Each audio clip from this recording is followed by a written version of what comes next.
Hey everybody out there, it's Alabama Deep. I'm coming back at you. Okay, so we're going to be doing that video I was telling you about.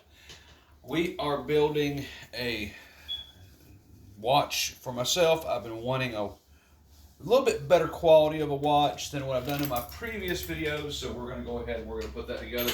The only difference with the one that I'm doing today is I'm thinking I'm going to put it on a Rolex Oyster strap. Yes, sir. We're not going to use a metal bracelet on this one. We're just going to be putting it onto a oyster strap rubber, and I want it to be waterproof, and I know it will be by the time we get done. So we're going to go ahead and we're going to start on this video now. Now, originally, I had in mind I was going to do a silver dial with diamonds on it, and here we have it now. Decided not to go that route, so it's going back into my little drawer, and that's where it can stay. So we're going to be doing the 3135 movement with aftermarket case. This probably needs to be cleaned pretty well. It is brand new, of course. It just came in not too long ago. Let's say probably about maybe a month ago. And there we go. That looks a lot better. Let me get that cleaned off right there. And we'll make sure everything is where it should be by the time we get everything put together for the final wear and viewing. So we are going to be building this beautiful, beautiful watch. So let's get started. I'm going to come in just a little bit on it and bring this out to right here. So as everyone knows, we have the 3135 movement. I'm going to put some cots on for this, and we're going to get started. I'm going to use something a little bit different to help get the markings off of the dial. The dial does have some stuff on it that I would like to get off. I'm not going to use the Rodico because that's a sticky situation. Also have some hands. There are some leftover hands, so they do have some markings on them as well. I need to take care of that. But this is going to be a Rolex that I'm probably going to be wearing a pretty good bit, and I do want to add it to my collection. Something that I can wear at work. As y'all know, I'm pushing a lot of hours at the Mickey D's. I'm actually doing double shifts at Mickey D's. Henceforth, why hasn't been a whole lot of watch videos. I've been doing a lot of that. Okay, so we do have this movement. I'm taking a look at it. It's just absolutely gorgeous. I know it's just a replica movement, but can everybody agree that it's just absolutely beautiful how they've redesigned a lot of this? I would take it a step further. I have a collection of 3135 parts to interchange on this movement. I can't do that today, god darn it, but I want to. But we're going to come in with the Rolex dial. We do have it here. Of course, it is a genuine Rolex dial. We can take a look at it. You can see that it is marked Rolex on the back, so we know it is genuine. So we need to get everything lined up on this piece. So I am going to be doing so. I'm turning around. I'm looking for where I need to insert the feet. We have it lined up to where it should be. So I need to be very careful with this. We got it clicked on. So I need to go ahead and lock that down. Y'all can hear the dogs in the background. Oh Lord, they're going to start their howling. Oh, goodness gracious.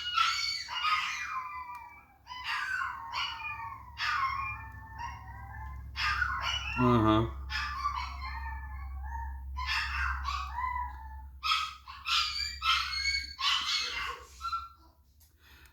You can hear the dogs and hear my wife trying to quiet them down. They're just a little out of control today. All right, so we do have that put on there. Okay, so I am going to go ahead And I need to try to get some of these markings off. Someone had told me in a previous video I should use a pencil eraser. Don't really have a pencil eraser that I can use, which I know is kind of sad, but that's a good idea. I need to make a note to go out and buy some of those. I'm just going to use the tip of a finger caught, and I'm going to use a toothpick, and I'm going to go over this very gently, very slowly. I want to make sure that if there's anything on there, I can get those off. So let's come in and just take a closer look at this dial. Of course you can. So I need to come over here and just take that rubber.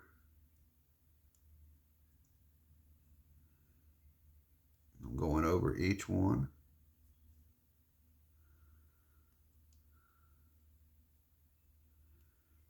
Of course, I'm cleaning that as I go.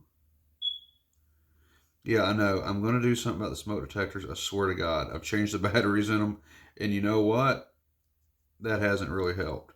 They're still wanting to go off. I would take them completely out. However, I think that's kind of a bad move to do. Because if we actually did have a fire here, I would not be able to know that's going on. Okay, so cleaning each one. I can just see the reflection off my lamp. And I'm going by feel. And on each marker here,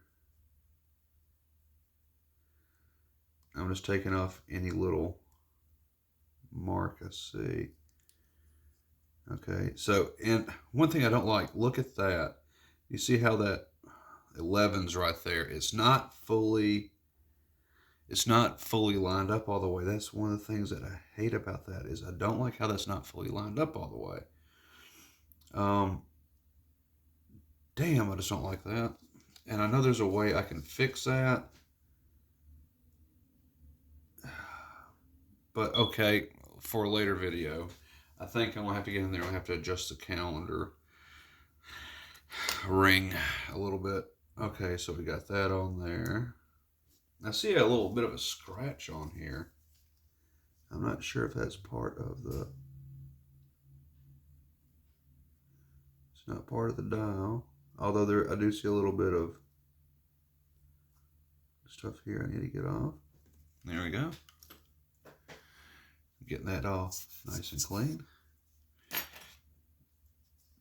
Let's check it out a little bit more. What is this right here? That's part of the dial, I think. Oh, that's coming off too, it looks like. Very good. Now this is more than likely a scratch. That's okay, I can live with that. I got that nice and done. I'll move that out of the way a little bit. Okay, so I gotta work on these hands. These hands are atrocious. So I need to do something with these hands. So I am looking for my movement holder. I have this right here. And what I'm gonna have to do is, I'm gonna have to come in here and I'm gonna have to place it in between these little holes. And I'm gonna have to clean it.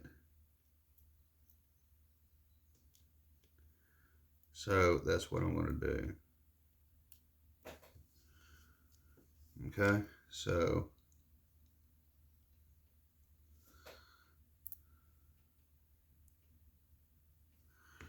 I've got these little hands, if you can see right here. Yeah, see, and I really need to get all that dirt off there. If I can do that, I'd be very happy. And it's got oil on it and stuff. There's no telling from what. But I do not want a set of bad hands. Shoot. On my build. So I can expand that a little bit. See how I expanded this some? Let me come in here. When you have a pair of tweezers and it's really hard to try to pick something up, I can stick them inside the little hole and open up the tweezers just a little bit. It picks them up, put it back down, and then it lets it drop. So, okay, let's bring this back in. Okay, now that's back. I don't want it to fall in there like it just did. I'll bring this into focus a little bit. All right, so now I got to get rid of these scratches and oils and stuff.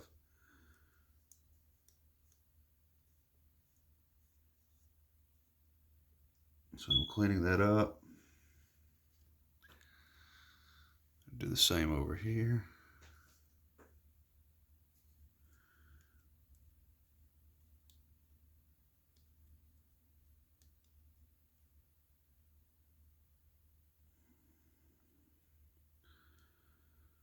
Want that as clean as possible. Okay, there's that one. And I know that whatever I do, it's not going to be perfect, but that's okay. Now it's this minute hand that really shows a lot of discoloration. So I'm going to have to be a little bit more sly with this one. Okay.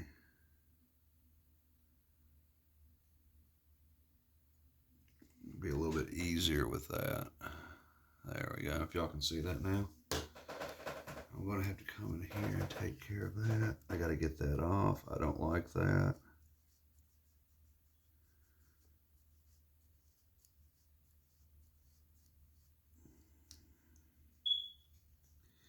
Like I said, this is just an everyday beater watch for me. So it should be just fine with whatever I do to it. And I am coming in here. I want to make it look as presentable as I can. Yeah, that's taking care of a lot of that.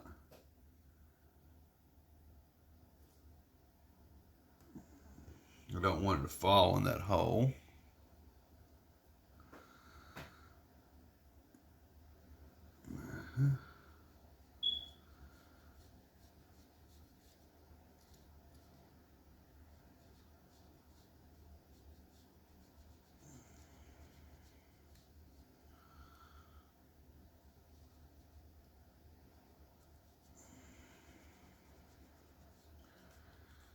There we go. I think that's cleaned up an awful lot. And finally, but not least, we do have the second hand. Now, the second hand should not be bad at all. I have it here. And I want to see if I can't just use my fingers on this one.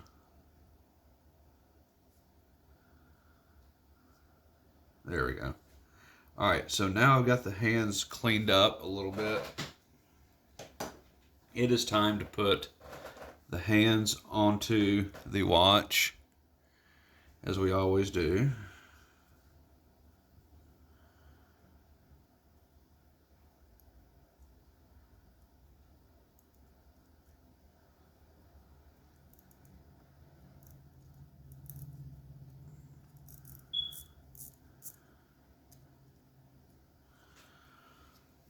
Okay, pay to play. Let's go ahead and,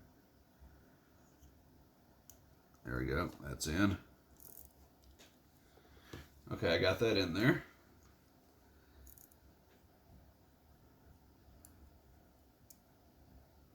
Yeah, quick date change.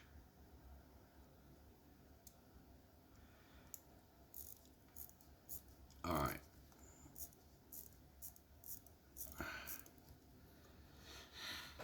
Okay, this is about ready to go. Almost.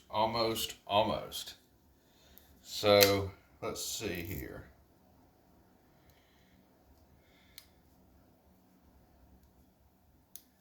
All right. I am going to go ahead and get this thing wound up. Let's get it charged some. I like the way that sounds. That sounds so good. All right. Do a check.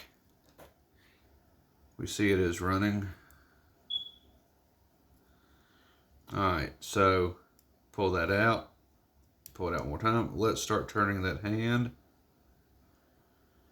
And let's see what we can do here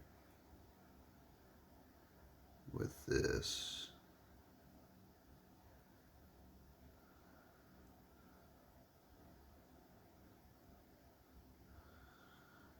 I'm going to keep turning it until I hear it click to the new date.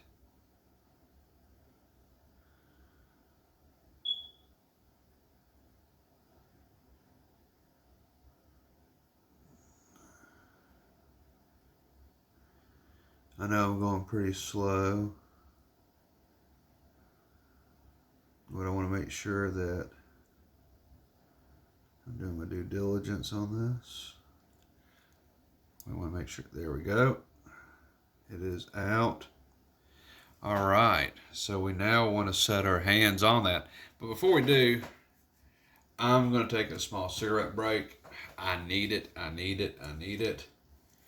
And then we're going to come back, and I need to get this water changed out, my water tester, because it's that time. And when I come back, we will be pressure testing this case and this watch at the very end of the video. So everybody, if you will, stay tuned. We'll be back with part 2 and the conclusion of my daily beater watch, because I need to find my Oyster Flex band as well, so we can go ahead and completely put this together so everybody can see what I've done. I'm also building this without the Cyclops for the window. I've seen that done with Tudor. I've seen that done with Rolex once or twice. I have no issue doing it here because I like this case a lot, and that's what I'm going to do. So we will be back, boys and girls, with the second and final conclusion video of this Datejust Rolex Daily Beater build.